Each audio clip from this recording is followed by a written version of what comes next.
guys, thanks for tuning in to another exciting episode of the Transform Your Confidence show.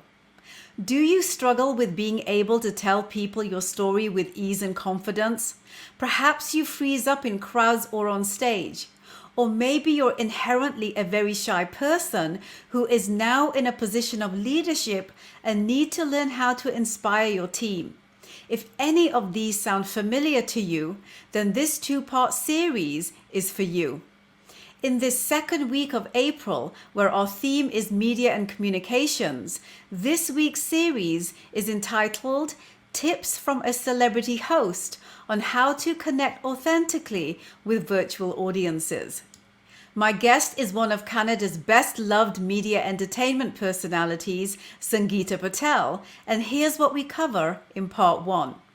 I ask her what her top 3 methods are to keep the attention of people she interviews, and she shares an example that includes George Clooney, no less. Then I ask her what some ways are that she creates instant connection with people she's met for the very first time, and you'll never guess what she says. I added another layer and asked her about high-stress environments like a film premiere or awards red carpet, where you barely have a couple of minutes to grab a celebrity's attention. And Sangita illustrates her insights by sharing what she did at one particular premiere to get the attention of Dwayne "The Rock" Johnson as he passed by, that got him to turn around and come back. We then tap into the social media arena to talk about how to show up authentically online and why this is an essential business strategy today. We close off by discussing how, as a woman from a strong traditional background, we should handle the narrative of dual identity so as not to compromise either side of our identity, but to also not confuse audiences, but rather to focus on the advantages of what makes us unique. Here's a bit about Sangita before I bring her on. She's an engineer turned television personality who worked her way up the Canadian news landscape, reporting on local lifestyle and entertainment news. She joined ET Canada in 2014, covering breaking entertainment news and traveling the globe to interview some of today's biggest stars, including Julia Roberts, Dwayne Johnson, Viola Davis, George Clooney, and Helen Mirren, to name a few. In 2016, Sangita was announced as the host of HGTV Canada's popular home renovation series, Home to Win, leading the program for the past 5 seasons and garnering a Canadian Screen Award nomination for her hosting duties. In 2019, Sangita was named the Canadian spokesperson for CoverGirl's Simply Ageless collection and acts as CoverGirl's first Canadian South Asian ambassador. Please welcome to part 1 of the show, the fabulous Sangita Patel. Sangita, thank you so much for agreeing to be on my show. I mean, it's been a while. I believe it was 2014, the last time we sat down and we talked about your life. How you been, girl? Well, since 2014, it's been a whirlwind. Life has completely changed. But I'm good. You know what? I'm coping. And I think that's what it's all about right now. It's just coping through all of this and just making things happen for yourself and just keeping sane. So yeah, essentially I am sane right now in 2021. I love it. So let's take some of your sanity and give our audience some of your, intended and your amazing insights into the experience of you being in the media business. Are you good for me to jump right in? Let's do it. Yeah, I totally, I'm ready for this. I'm not fully makeup. I have no makeup on, nothing on right now, but you know what? Let's do this. I'm ready. Let's do this, girlfriend. So there are so many myths about effective communications, with the most common being that we all do it, when in fact, very few of us have been schooled in the art of communicating, let alone doing it effectively. Since it hasn't really been, and still isn't, unfortunately, a mandatory part of general academic curriculum, like a lot of other things that we learn in grade school and in university that we never ever use. But things like the art of communications, like how to rear children, financial etiquette, or things that we're not really taught. But that's a whole other show. I'll stick with the lane that I want to talk about, and that is the area that I know that you're going to be able to really lend a lot of insights through your vast experience. I want to ask you this, that, you know, this whole kind of idea behind not being trained in knowing how to communicate has put us in a place where most of what we've learned in communicating has been predicated on the experiences that we've had with people in person as well as virtually, right? Like our family, our you know, friends and people that we work with. So from my perspective, it makes total sense, especially since I've spent 2 decades in the media space, that the best people to garner insights from about communicating effectively are those with the largest exposure to people who the masses look to as role models. So who better than someone like you, babe, who has been interviewing role models for years and are yourself one? Many people look up to you for so many reasons, and I want to kind of tap into some of that. For those people who aren't familiar with Sangita, like, where have you been? She's both a national television personality as well as, you know, she hits all the main, you know, famous red carpets around the world, especially during award season. And she even goes to, you know, check out what's happening with royal families and babies being born and everything in between, right? That's right. So with that said, I would like to tap into your varied experiences as a lifestyle and celebrity host on television, as a red carpet host, and as a live events host, because I've seen you do it all, and I've seen you do it all so well. Oh. No, truly, babe. In order to shed some light on things that you've learned along the way that have helped you quickly connect and to connect authentically, because I find that no matter what environment you're in, you're always Sangita. Like there's no kind of version of you, you know, and I say that like, you know, very honestly, like you're always you. So my first question for you is, you know, because I want to kind of break down your science, which you've learned through experience, right? What in the years of interviewing some of today's most, you know, well-known personalities around the world, would you say are the top 3 ways that you keep their attention? And, you know, is there an example that you can share in that at all of the many that you've had? Yeah, it's interesting how people handle communication, right? It goes back to the days when you were younger, where you were told as to be a respectful daughter, and you are an Indian girl, and you must do this and not speak up. But I was quite the opposite. I was very vocal, very open to comments, and always getting myself into situations where my dad's like, "Okay, she has an opinion about this and this and this," and that came from also having an incredible teacher who put me forward and said, you are going to host this event. You are going to do the announcements in the morning. So at a very young age, I realized I love speaking and using my voice, but it also was to have that communication of having that conversation. So I think that part of the reason that I'm doing what I'm doing now, even though I went into engineering, was I wanted to tell people stories. And that's what you do as well, Raj, is to be able to share those moments that's going to help other people. So when it comes to my top 3, when I go into an interview with any celebrity, I do a lot of research. I feel like you're my best friend, that we've been friends for so long. So I'll have my producers tell me, these are the questions we kind of want. But then I go into like this vortex of information the day before, and I go in because you never know where the conversation is going. You could be prepared, but you just don't know. They may say something about their dog, and then you will go and have the conversation about their dog. So number 1 is being well prepped. Make sure yourself that you have the information that you need. Number 2, I walk into an interview, even if it's for 4 minutes, I act like you're my best friend. You know, you forget that they're real people at certain points. You know, you have that celebrity moment with certain people. That's happened to me once, twice, maybe 3 times. And that's how I go into it. And the third thing is to be you. Like you said, you can't be someone else. If you know, it's the connection that you make is because of your own personality. And I think that really does help the situation. I know you're stressed out, you're going in and you're nervous about it, but just that's even worse. It's just go in and be yourself. That's what you know. So go in with what you know. So I think that's number 3. But yeah, I've had I have had moments, connecting with, The Rock is incredible. To Tom Cruise, like the guy knew my name, he knew my history, he knew who I was. I was like, what is happening right Wow. now? And that's insane. And he called me out when I didn't show up in Toronto for an interview. He's like, where is she? She's supposed to be here. She told me she was going to be here. Like, how do you remember our conversation? You're talking to thousands of people. But these are the moments, and the times I kind of freaked out was with Helen Mirren. She was cursing when I was walking into the room, and I'm like, oh my God, Helen Mirren is using words that I could never use in my life. And I was like, this is amazing. She's British. You expect she's it. British. Yeah, I didn't know that, right? Certain words, it's like, no, you can't say those kind of words. And then Halle Berry, I walked in and I was like, yo, my God, like she's just stunning. And I just like, I don't even know why I'm here. I forgot the movie. I'm like, you're just stunning. Yeah.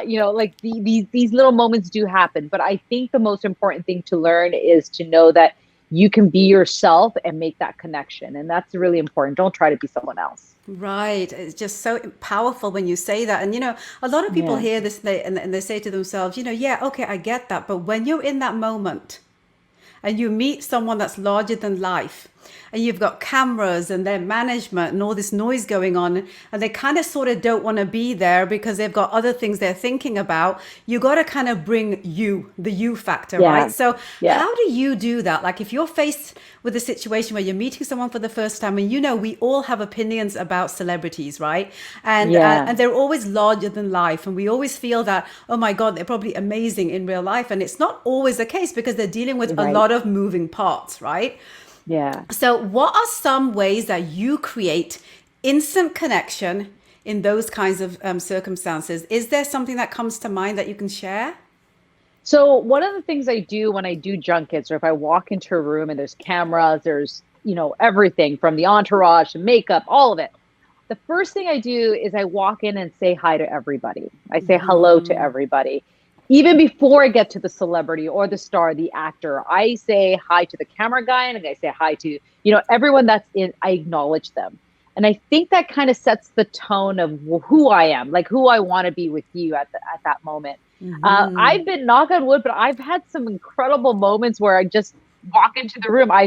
I've fallen off the carpet because my heel got stuck. That was a moment. To George Clooney making me coffee because he was making coffee. Like there's always something that happens. When I was sitting in the room with Tom Cruise, I'm sweating buckets. It's like 30 degrees in there, and he has not one sweat on his face. I'm like, how the hell are you not sweating? I have like armpit stains, and I'm showing it to him. I'm like, how is this happening? So there's always something with me. I don't know, because maybe I'm a nerd. I don't know what it is.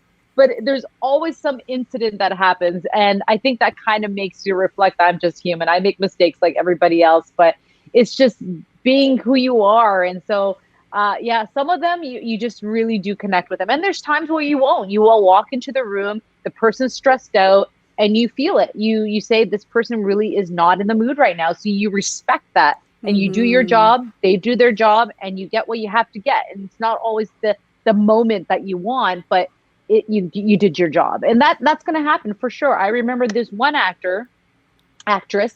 I walked in. I was the last person for the interview, and she got her cell phone. She takes her cell phone and she's doing this, and they're like, "Your time is starting." I'm like, "I have 4 minutes," and she's just on the phone, and she's just doing it. And her PR person's like, "This is your last interview. Let's just get it done." Still on the phone. My reaction was to look at my camera and say, this is my interview. It's her on the phone, and this is how we're going to put this interview on our show. And we did. So, Wow. it's those, you just don't know, but they're exhausted. We're exhausted, but we're trying to do our job and we're trying to sell this movie. But I take it at a deeper level where I do really want to connect with everybody I talk to. Right. You said something that's really poignant that I want to kind of, stress here for anyone that's just joining us. Folks, I'm speaking to the fabulous Sangita Patel. She is Fabulous. Look, I got fabulous. On The fabulous. Like, like she's complaining she's wearing no makeup. I mean, like, you don't want to see me with no makeup, girlfriend. Trust me. So she is an entertainment reporter at ET Canada. She's been there for quite some time, and she's done some really, really interesting entertaining and noteworthy interviews with some really, really incredible people, a lot of whom you will know. She's also the ambassador for CoverGirl, which I also want to mention. And I want to talk a little bit about your ambassadorship in a moment, Sangita. But before I do, for those who are just joining us, there's something that you said that was so poignant in the way that you answered, is that what I got from it was, you don't let how they are feeling or what energy they're in to affect the energy that you have decided to be in that room to do your job. That is fundamental in terms of you making sure that you own your power and you control the situation so that you're getting the job done. And a Well lot said. of, right? Yeah, you're right. It's exactly that. That's it, right?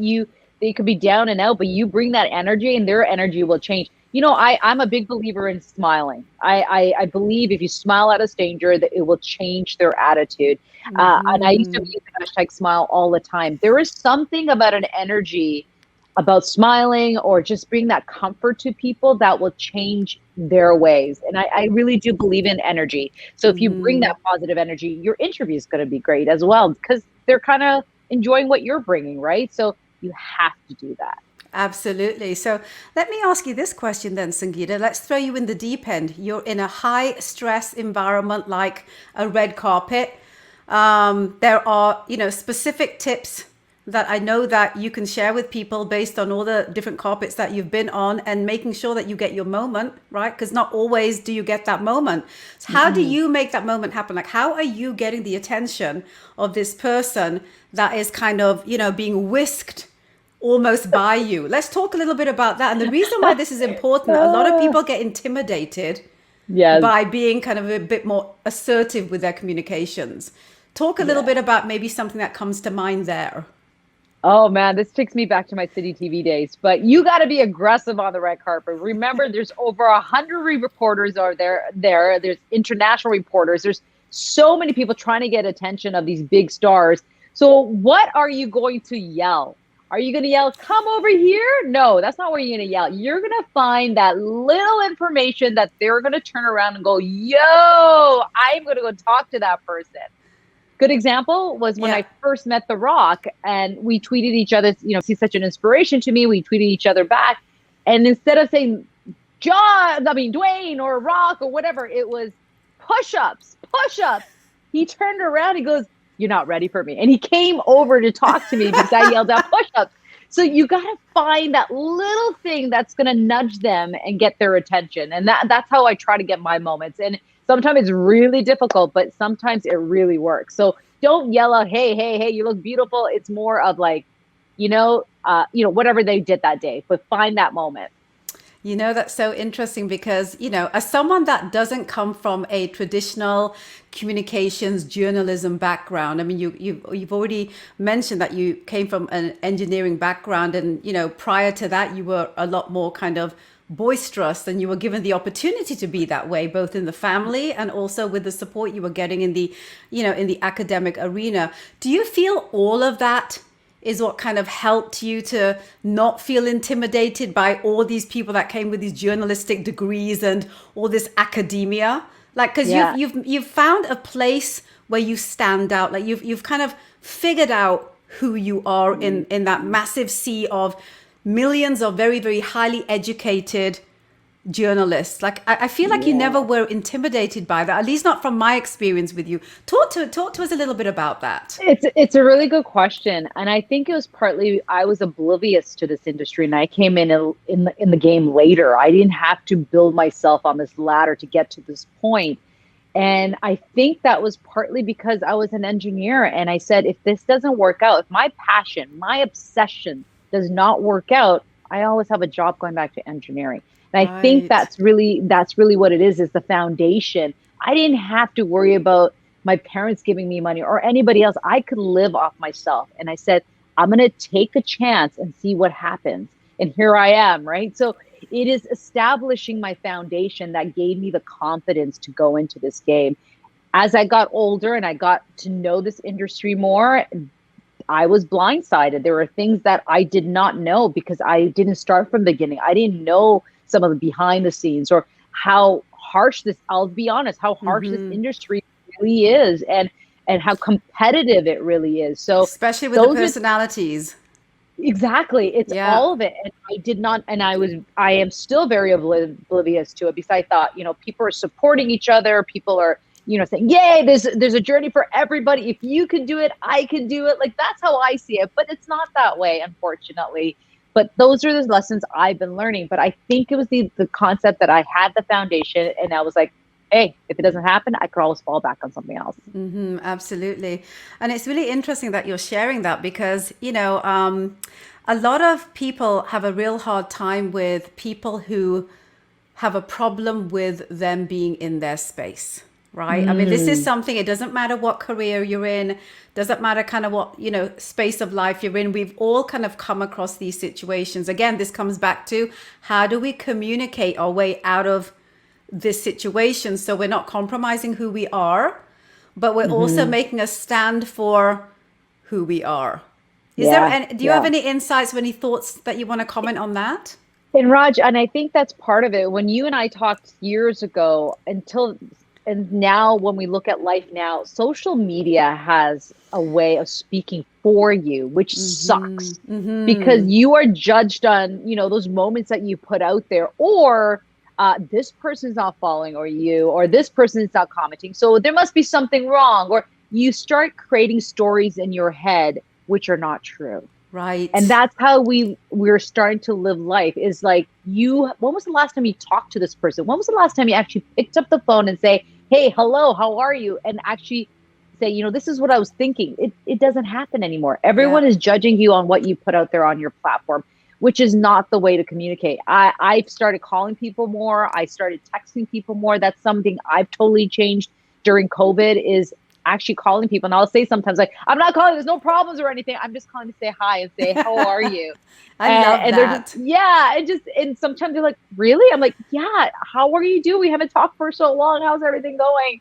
And she's got, I'm like, I see stuff on social, but really, how are you? And you will see how many people are not doing well, and they want to hear that voice. So it's difficult. This generation, I don't know how they're going to be able to communicate the way we did, because Yeah.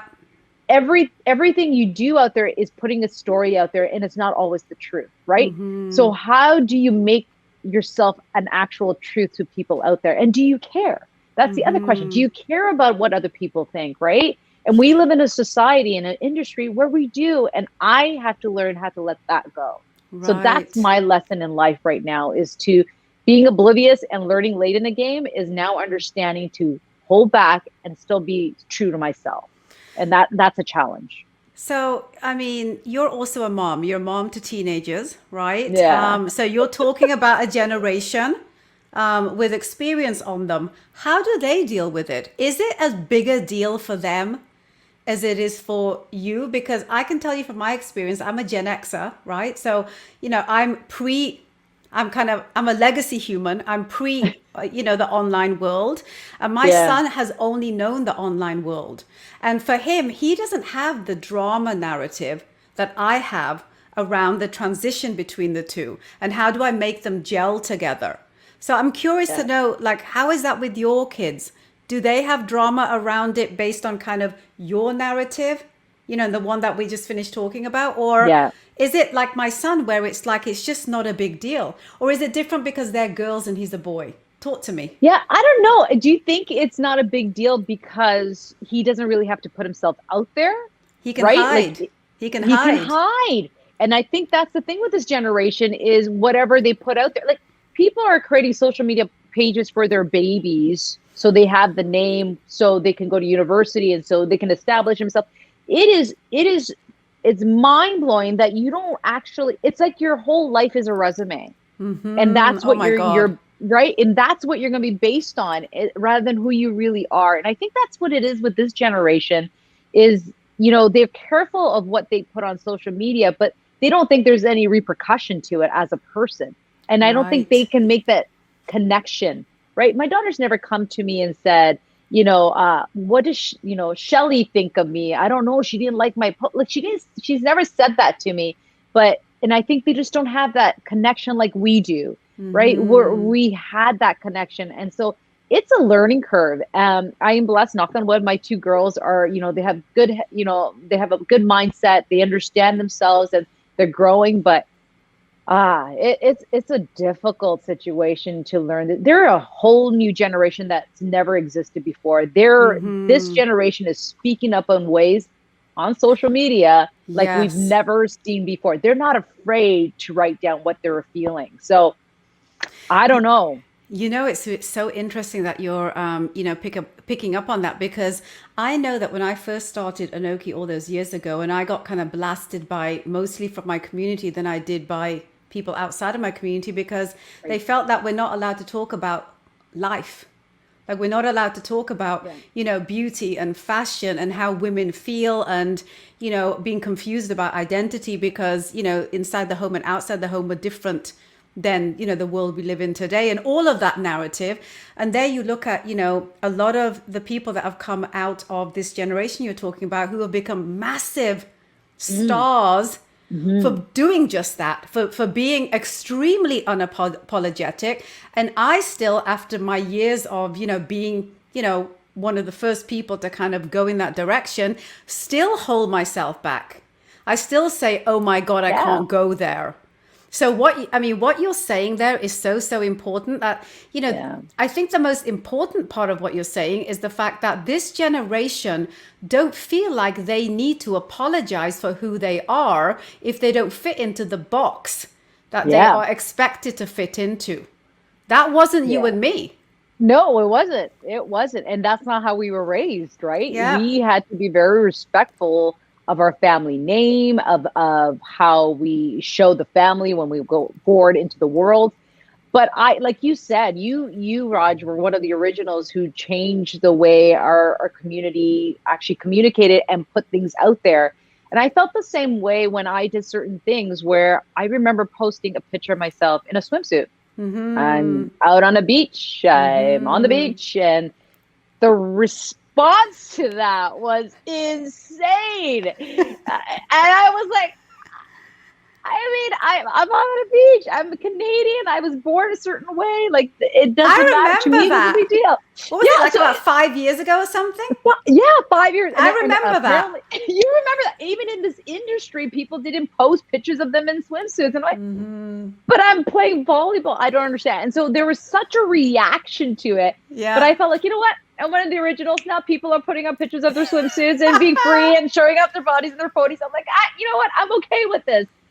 But that was a learning curve for me. And I think it actually liberated me at that point and said, you know what, this is me, and you are responding to it, maybe negative or positive, but it's causing a conversation. So I'm doing something that's helping others. Absolutely. And you know what's really interesting as well, Sangita? Like, I've never shared this with you, but one thing that I love about you, particularly as a personality, is the fact that there's never been a moment, whether it's been early on in your career or kind of where you're at right now, where you've ever not been honest about your pride to be who you are as a South Asian and as a woman. I've actually never seen you not do that. And you're one of the few. You're one of the few, because a lot of personalities that they'll hold on to, okay, let's stay within the community and I'll be proud of who I am. And this is, for anyone that comes from a very strong community, guys. This is not just being South Asian. You could be Greek, you could be Italian. Yeah. All of these communities have the same narrative, right? And then all of a sudden, when they get to a certain stature in their career, they're quite comfortable not talking about being from their community and their culture because they feel that they need to not go there. That has never happened to you. Like, I've seen you, interview with, top tier mainstream, media, all the way down to the local podcast for, a brown mom and everything in between. It's like, and I don't know if you know this, but there's very few that actually do that. And the only other person I can think about is Priyanka Chopra does that. Like, she never forgets where she comes from, no matter how big she's become. I don't know if you realize you do this. No. But you do this. And I think that's kind of something that's very magical about how truly authentic you are. And I'm saying this on camera because I believe it. Oh, that means the world to me. Thank you. Yeah, like It's interesting. I think when I started at City TV, this is years ago, 10 years ago, and I didn't know, I was brought up in downtown Toronto, and this is where diversity lives at its best, right? We went to Yes. school with everybody and every type, and I knew I was Indian, but like it wasn't what represented me. I never thought of it that way. And then I learned that there were young girls who were South Asian watching me because I was South Asian. And I'm like, yo, this is crazy. Like I never acknowledged it. And then I started Instagram and I said to myself, what is my voice? What am I going to do? I'm a Mm-hmm. mother of two girls. How I just don't want to post pictures. What is my voice?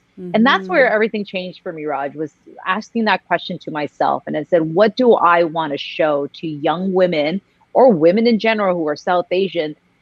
And I didn't know there were DMs. And I went into DMs one day and I started this thing called Fitness Tuesday. And the Yes. amount of DMs I got from women, and she's like, how, some of them are like, how dare you work out and take time for yourself? And the other ones were like, can you help me? And those Yes. people who said, can you help me? I'm like, this is where I want to be. This is what my Mm-hmm. voice needs to be, is actually changing the journey so my kids are not going to deal with what I dealt with. That Right. comes to racism, sexism, to, not being able in our culture and many cultures where you are allowed to be yourself. It's okay to take care of yourself. It's okay to make yourself a priority. And so Right. that's where I've come to that point now. So let me ask you this: as a woman and one who helms from a strong cultural background, we just finished kind of talking a little bit about that. Hmm.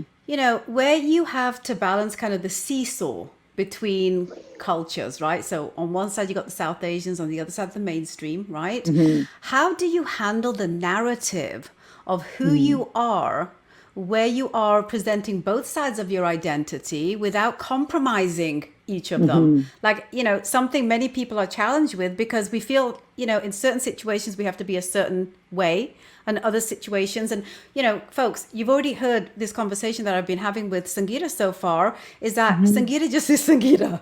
So I this think is that's why, the answer. well, right. So this is why this question is important, because I kind of feel like you've figured it out. Do you want to spell it Mm. out?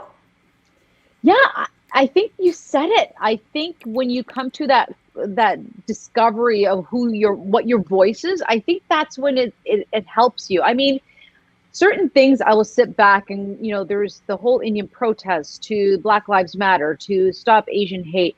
And you're trying to figure out how to be sensitive to all of it, even though if you believe in it. So it's like, how do you convey your voice to make sure you're doing the right thing for others? And I think that's what it is. Like when I talk about my culture, I celebrate it. I don't break down Indians. I don't break down our culture. I'm like, we have Diwali, we have Holi, we have this and this. And even the Indian protests, I got slammed in so many different ways because I was supporting, what was going on in terms of trying to help people.